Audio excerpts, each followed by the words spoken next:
How to download offline maps on Google Maps. Now, this is actually very simple. If you want to download something on Google Maps, then here is how you are going to get this done. First things first, you can go ahead and basically click your profile here on the upper right, and then you are going to see an option that says offline map. So you are going to go ahead and click that one. And then from here, what you're going to do is select this one right here, select your own map. And then what you are going to do from this point forward is just basically select location that you want to download. I'm just going to go ahead and try to download around this area right here. So I'm going to go ahead and click the download button just like so. And now you can see that it is downloading.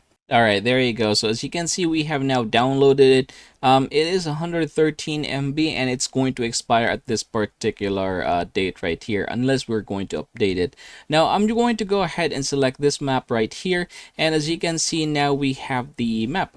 It's actually very interesting, right? And yep, that is how you are going to get this done, everybody. I hope this video helps you out.